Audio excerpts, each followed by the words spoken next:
నా చిన్నప్పుడు మా స్కూల్లో మా సార్ ఒక కథ చెప్పారు. అది ఇంకా నాకు గుర్తుంది. అది ఇప్పటికీ నాకు మోటివేషన్ ఇచ్చే గొప్ప కథ. ఒక అడవిలో 2 రాళ్ళ గురించి ఈ కథ. అక్కడికి ఒక వ్యక్తి రోజూ వచ్చి ఒక రాయిని చెక్కుతూ ఉండేవాడు. పాపం ఆ రాయికి ఎంతో నొప్పి లేసేది, ఎంతో బాధని అనుభవించేది. కానీ దాని పక్కనున్న రాయి మాత్రం చాలా హ్యాపీగా ఉండేది. దాన్ని ఎవరూ వచ్చి చెక్కలేదు, కొట్టలేదు, దానికి నొప్పి తెలియదు. ఎంతో హ్యాపీగా నవ్వుతూ రోజులు గడుపుతూ ఉండేది.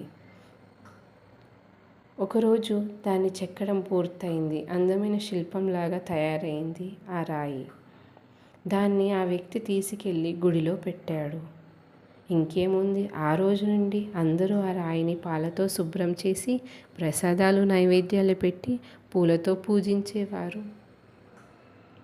అప్పుడు ఆ రాయి ఎంతో బాధని అనుభవిస్తే కానీ ఈ శిల్పం రూపంలోకి రాలేదు. దాని పక్కనున్న రాయి ఏ బాధని అనుభవించలేదు కదా, అందుకే అది గుడి బయట ఉంది. బంగారమైన వజ్రమైన ఏదైనా సరే దాన్ని మంచిగా సానపెడితేనే దాని విలువ ఎక్కువ ఉంటుంది. అలాగే మన జీవితం కూడా.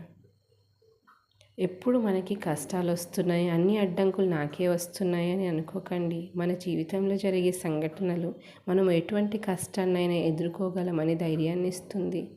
అందుకే కష్టే ఫలి అంటారు. అది ఎప్పటికీ మనతోటే ఉంటుంది. ఒకవేళ లేకపోయినా మనం తిరిగి సంపాదించుకునే శక్తి మన దగ్గర ఉంటుంది. Thanks for watching. Please subscribe my channel and like it, share it.